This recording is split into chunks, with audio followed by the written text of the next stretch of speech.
Hello friends, मैं तरुण कुमार आपका अपने यूट्यूब चैनल इनकर क्लासेस में स्वागत करता हूं। आज की क्लास में हम देखने वाले हैं उत्तर प्रदेश पुलिस एसआई की प्रैक्टिस सेट का जो मूल विधि, संविधान और सामान्य ज्ञान का पोर्शन है उसके क्वेश्चंस।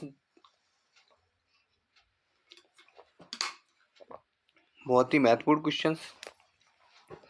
तो इसमें लगभग 40 क्वेश्चंस रहने वाले हैं जो एग्जाम की दृष्टि से महत्वपूर्ण होंगे।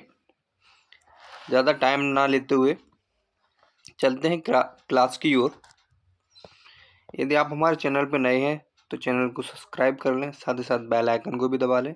इससे आने वाली नेक्स्ट वीडियो का नोटिफिकेशन आप लोगों को मिलता रहे, क्योंकि हम अपने चैनल पर जितने भी वनडे एग्ज़ाम हैं उनके प्रैक्टिस सेट लाते रहते हैं जो बहुत ही महत्वपूर्ण होते हैं एग्ज़ाम की दृष्टि से।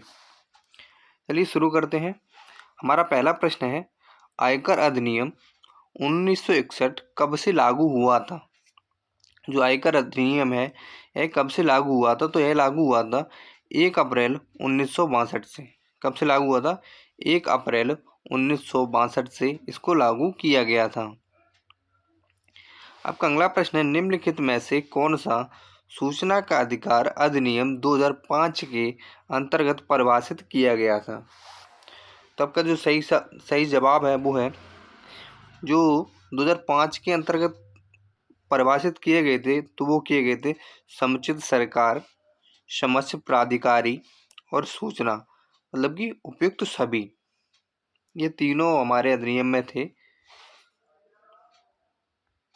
इसी के साथ हमारा अगला प्रश्न है, किस प्रकार का virus Word Excel, PowerPoint और अन्य डेटा फाइलों को संक्रमित करता है? तो किस प्रकार का जो वायरस है वो इन सब चीज़ों को संक्रमित करता है? तो आपका सही जवाब रहने वाला है वो है मैक्रो वायरस। कौन सा है? Macro virus. आपका अगला प्रश्न है, सूचना प्रौद्योगिकी अधिनियम 2000 कब लागू हुआ था? जो सूचना प्रौद्योगिकी अधिनियम 2000 था यह कब लागू हुआ था? तो आपका सही जवाब रहने वाला है वो है 17 अक्टूबर 2000 को। कब लागू हुआ था? 17 अक्टूबर को। आपका अगला प्रश्न है, संविधान के किन अनुच्छेदों के अंतर्गत उच्च न्यायालय और उच्चतम न्यायालय में जनहित याचिका दायर की जाती है? तो वो कौन कौन से अनुच्छेद हैं जिसके तहत हम अपने जो मूल अधिकार हैं उनके उल्लंघन पर हम उच्च न्यायालय और उच्चतम न्यायालय जा सकते हैं? तो आपका सही जवाब है वो है आर्टिकल 226 और आर्टिकल 32। आर्टिकल 32 को ही डॉक्टर बी आर अम्बेडकर के द्वारा संविधान की आत्मा का दर्जा दिया गया है। किसके द्वारा? डॉक्टर भीमराव अम्बेडकर जी के द्वारा। आपका अगला प्रश्न है, भूमि अधिग्रहण अधिनियम 2013 के अनुसार सरकार जिन उद्देश्यों से भूमि अधिग्रहण कर सकती है वे निम्नलिखित में से कौन कौन से हैं? आपका पहला है सार्वजनिक प्रयोजन हेतु, दूसरा है प्राकृतिक आपदाओं से प्रभावित क्षेत्रों में रहने वाले लोगों के लिए प्रायोजनाएं या योजनाएं बनाने हेतु। तो जो आपका सही जवाब है वो है ये तीनों, या फिर निर्धन एवं भूमिहीन लोगों के लिए आवास परियोजनाओं हेतु। तो यह भी बिल्कुल सही है। तो आपका सही जवाब होगा वो होगा ऑप्शन डी, उपयुक्त सभी। आपका अगला प्रश्न है, उत्तर प्रदेश राजस्व संहिता 2006 किस तिथि को लागू की गई थी? जो राजस्व संहिता है 2006 वो कब लागू की गई थी? तो आपका सही जवाब रहने वाला है वो है 18 दिसंबर 2015 को। कब की गई थी? 18 दिसंबर 2015 को। आपका अगला प्रश्न है, भारतीय दंड संहिता कब लागू हुआ था? जो आईपीसी थी वो हमारी कब लागू हुई थी? तो वो हुई थी 1 जनवरी 1962 को।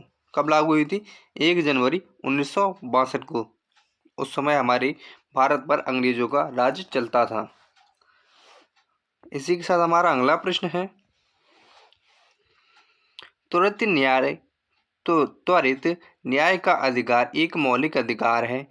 यह किस बाद में निर्धारित किया गया था? मतलब किस बाद में यह निर्धारित किया गया था कि त्वरित न्याय भी एक अधिकार है जो हमारा मौलिक अधिकार के रूप में स्वीकृत किया गया था आर्टिकल 21 में। इसका निबंधन है।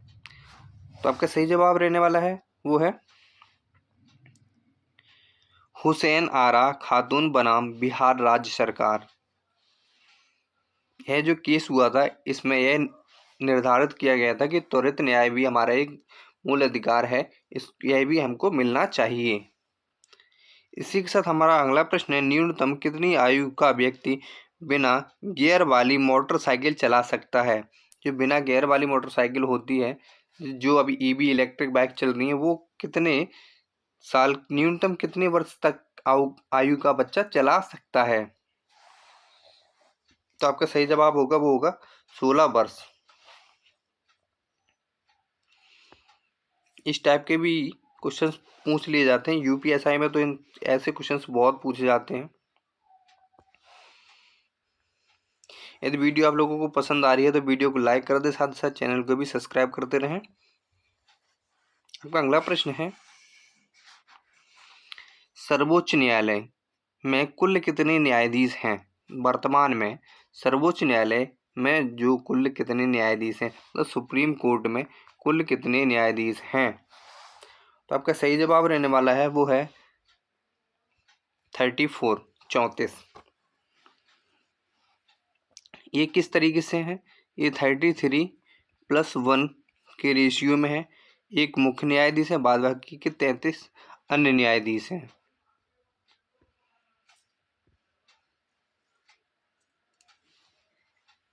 आपका अगला प्रश्न है, भारत में न्यायिक पुनरावलोकन किस देश के लिए किया गया है? मतलब किस देश से लिया गया है? यह जो पुनरावलोकन, न्यायिक पुनरावलोकन शब्द है, यह संविधान में किस देश से लिया गया है? तो आपका सही जवाब रहने वाला है वो है अमेरिका से। कहाँ से लिया गया है? अमेरिका के संविधान से इस शब्द को लिया गया है। आपका अगला प्रश्न है, किस राज्य में द्विसदनीय विधायिका है? मतलब किस राज्य में द्विसदनीय विधायिका है? तो आपका सही जवाब रहने वाला है वो है उत्तर प्रदेश। Option C, Uttar Pradesh. उत्तर प्रदेश के अलावा और कौन अन्य राज्य हैं जिनमें द्विसदनीय विधायिका है? तो वह उत्तर प्रदेश, बिहार, महाराष्ट्र, कर्नाटक, आंध्र प्रदेश और तेलंगाना। इन सब राज्यों में द्विसदनीय विधायिका है। और जम्मू एंड कश्मीर में भी थी, लेकिन 2019 में इसको केंद्र शासित राज्यों में बांट दिया गया, जम्मू एंड कश्मीर एवं लद्दाख। तब से यहाँ पे द्विसदनीय विधायिका को खत्म कर दिया गया है। इसी के साथ चलते हैं अगले प्रश्न की ओर। जो हमारा अगला प्रश्न है, राष्ट्रपति और उपराष्ट्रपति दोनों पद रिक्त होने पर राष्ट्रपति की दायित्वों का निर्वहन कौन करता है? यदि किसी कारणवश राष्ट्रपति और उपराष्ट्रपति में से कोई भी मौजूद नहीं है, तो उस समय जो राष्ट्रपति के दायित्व होंगे, जो कार्य होंगे, वो कौन कर सकता है? तो वो कर सकते हैं सर्वोच्च न्यायालय या सुप्रीम कोर्ट के मुख्य न्यायाधीश। कौन कर सकते हैं? तो वो कर सकते हैं सुप्रीम कोर्ट के मुख्य न्यायाधीश। यह किस आर्टिकल में कहा गया है? तो यह कहा गया है आर्टिकल 65 में। आर्टिकल भी बहुत महत्वपूर्ण है, यह आर्टिकल भी बहुत पूछ लिए जाते हैं। आपका अगला प्रश्न है, भारतीय संविधान में मौलिक के कर्तव्य किस देश से लिए गए हैं? जो मौलिक कर्तव्य हैं वो किस देश से लिए गए हैं? आप लोग कमेंट करके बताइएगा इसका आंसर क्या होगा। हम बढ़ते हैं अगले प्रश्न की ओर।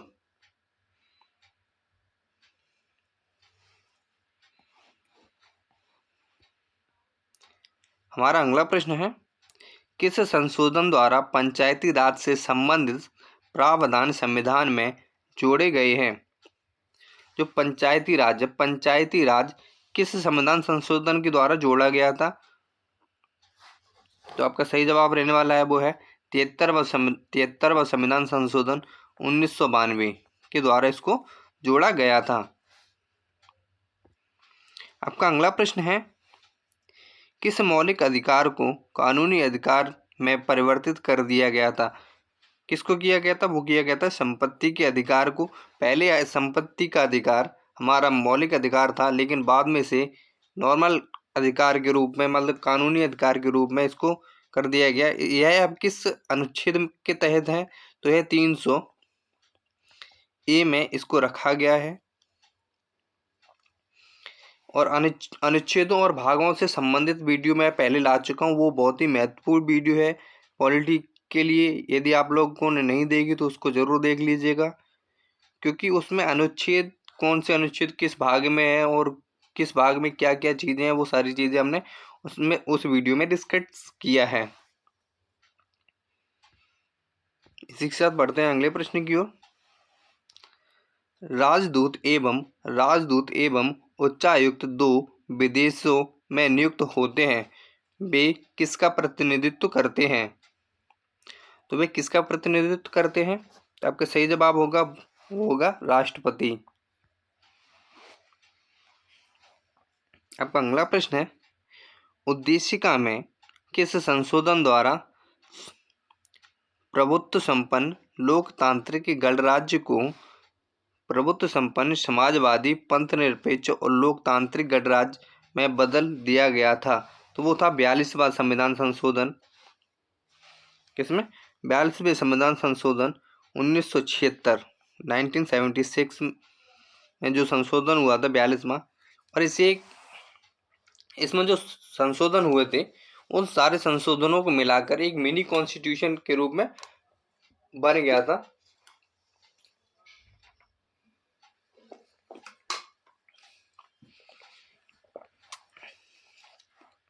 क्योंकि यह सबसे बड़ा संविधान संशोधन माना गया है।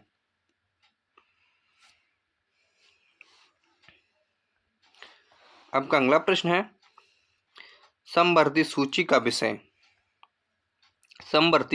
विषय निम्नलिखित में से कौन है? जो समवर्ती सूची का विषय है वो निम्नलिखित में से कौन है?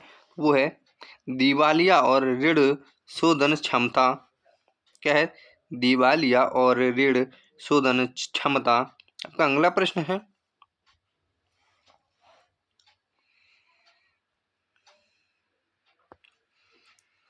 यह 2 सूची दी गई है, हमें इनका मिलान करना है।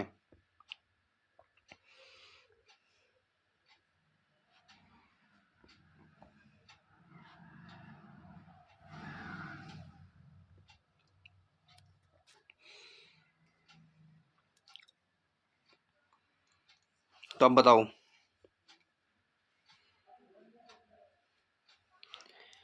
मोहनजोदड़ो में क्या स्थित है? तो वो है अन्नागार। क्या है? अन्नागार। जबकि लोथल में क्या है? लोथल में गोदीबाड़ा है। क्या है? गोदीबाड़ा। और अगर बात की जाए कालीबंगा की, तो कालीबंगा में हमें जुते हुए वो पकी हुई मिट्टी के बर्तन मिले थे। यदि हम बात करें बनवाली में, तो बनवाली में हमें जुते हुए खेत के साक्ष्य भी मिले थे। आपका सही जवाब रहने वाला है वो है ऑप्शन डी। बढ़ते हैं अगले प्रश्न की ओर। अगला प्रश्न है, त्रिय शब्द। जो त्रिय शब्द से क्या तात्पर्य है? जो त्रिय शब्द है वो कहाँ से आया या इसका क्या तात्पर्य है? तो इसका जो तात्पर्य है वो है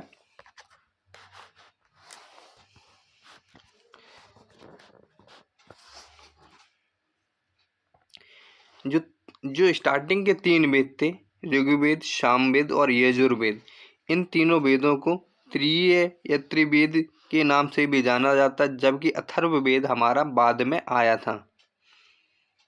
कब आया था? बाद में। अगर इसी के साथ बात की जाए बुद्ध धम्म संघ, तो ये बुद्ध से संबंधित हैं।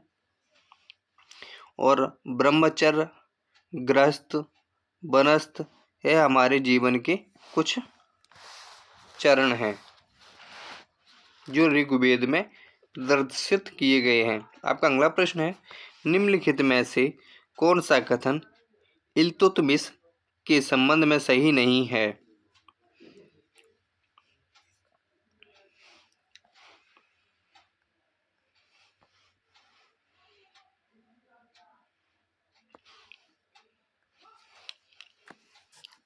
आपका सही जवाब रहने वाला है,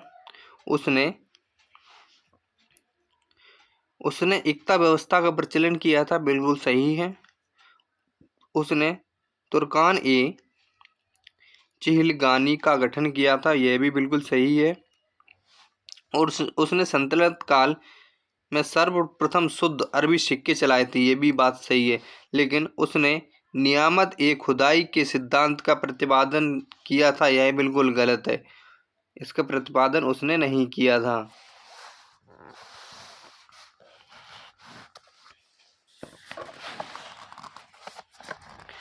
इसी के साथ हम बढ़ते हैं अगले प्रश्न की ओर। जो हमारा अगला प्रश्न है, बक्सर का युद्ध कब लड़ा गया था? यह बहुत ही महत्वपूर्ण युद्ध है। बक्सर प्लासी के युद्ध ज्यादातर एग्जामों में पूछे जाते हैं, क्योंकि ये अंग्रेजों के द्वारा शुरुआत इन्हीं युद्धों से हुई थी।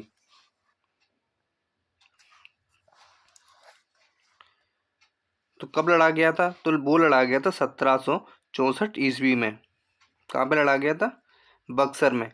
किसके बीच में लड़ा गया था? तो ये लड़ा गया था मीर कासिम और नवाब सिराजुद्दौला तथा सम्राट शाह आलम द्वितीय के बीच। ये तीन थे। बाद बाकी के दूसरे पक्ष में थे अंग्रेज। इसी के साथ बढ़ते हैं अगले प्रश्न की ओर। जो हमारा अगला प्रश्न है, भारत का क्षेत्रफल, ज्योग्राफी का है। भारत का क्षेत्रफल विश्व के क्षेत्रफल का 2.4% है, जबकि इसकी जनसंख्या विश्व की कुल जनसंख्या का लगभग कितने प्रतिशत भाग है? मतलब जो जनसंख्या है वो भारत के वर्ल्ड की जनसंख्या भारत की जनसंख्या का कितने प्रतिशत है? मतलब वर्ल्ड की जनसंख्या का भारत की जनसंख्या कितने प्रतिशत है? तो वो है 17.5%। यह 2011 की जनगणना के अनुसार है।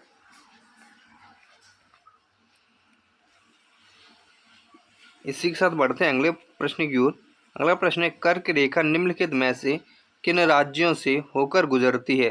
जो कर्क रेखा है वो निम्नलिखित में से किन किन राज्यों से होकर गुजरती है? यह भी बहुत ही महत्वपूर्ण प्रश्न बन जाता है कर्क रेखा से संबंधित।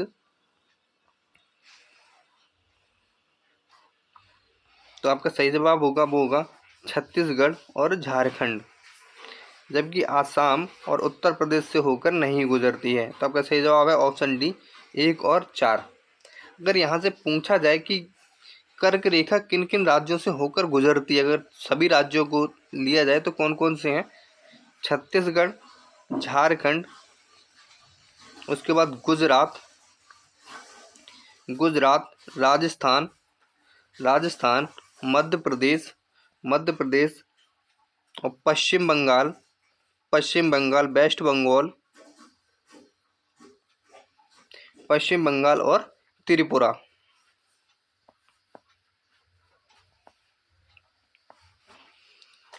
ये 7 राज्य हैं जहाँ से हमारी कर्क रेखा होकर गुजरती हैं। इसी के साथ बढ़ते हैं अगले प्रश्न की ओर। जो हमारा अगला प्रश्न है, कौन सा ग्रह कौन से उपग्रह से संबंधित है? ऐसे प्रश्न को करने के लिए सबसे सिंपल तरीका हमें कौन कौन से आते हैं पहले उनको देख लो। जैसे पृथ्वी है, पृथ्वी का जो उपग्रह है वो चंद्रमा है। तो मतलब डी हमारा 4 में होगा। डी में 4 3 है। उसके बाद देख लो अगला प्रश्न कौन सा है।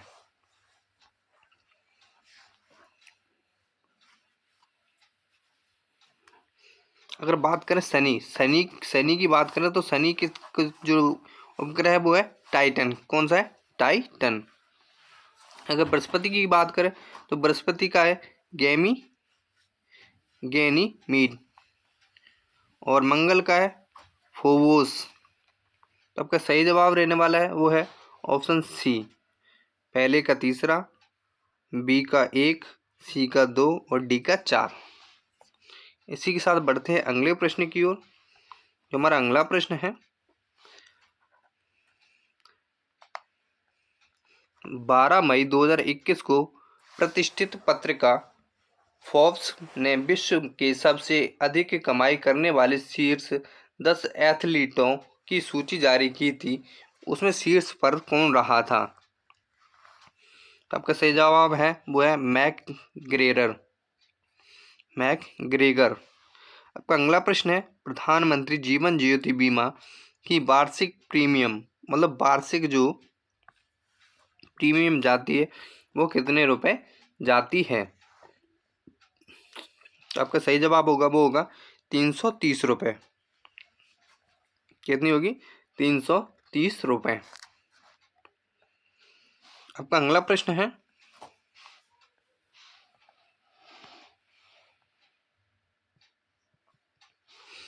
योजना आयोग के स्थान पर नीति आयोग का गठन कब किया गया था?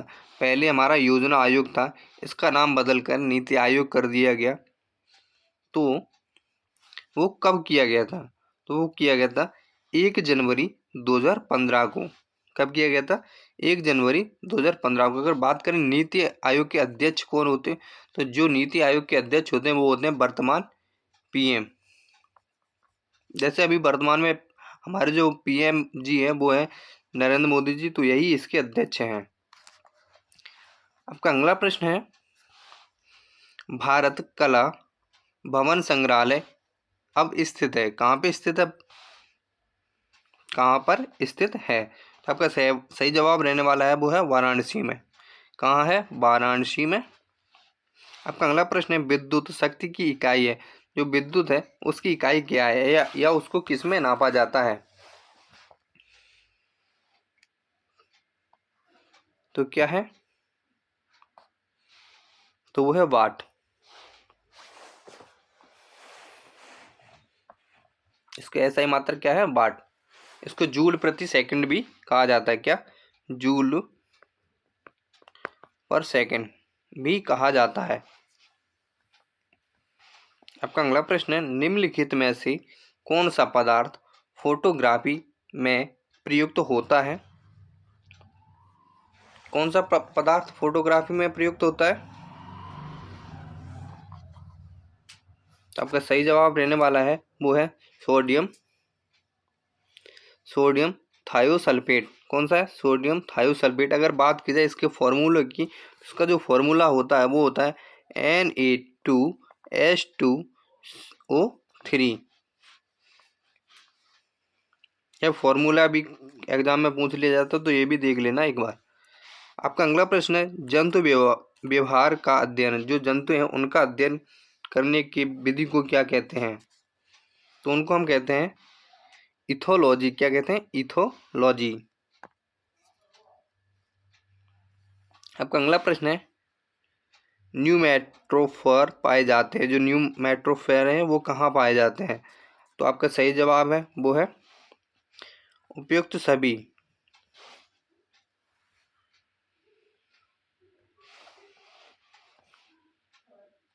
इसी के साथ बढ़ते हैं अगले प्रश्न की ओर। जो हमारा अगला प्रश्न है वो है, मई 2021 में संपन्न UEFA महिला चैंपियनशिप का खिताब किस फुटबॉल क्लब ने जीता था? तो किसने जीता था? तो वो जीता था बार्सिलोना फुटबॉल क्लब ने इसको जीता था। आपका अगला प्रश्न है, जून 2021 में कौन संयुक्त राष्ट्र के व्यापार और विकास सम्मेलन की पहली महिला महासचिव नियुक्त हुई थी? तो कौन हुई थी? तो वो हुई थी रेवेका ग्रिशपन। आपका अगला प्रश्न है, निम्नलिखित मठों में से कौन सा मठ सिक्किम में स्थित है? कौन सा मठ सिक्किम में स्थित है? जल्दी जल्दी से इसका जवाब कमेंट में छाप दो।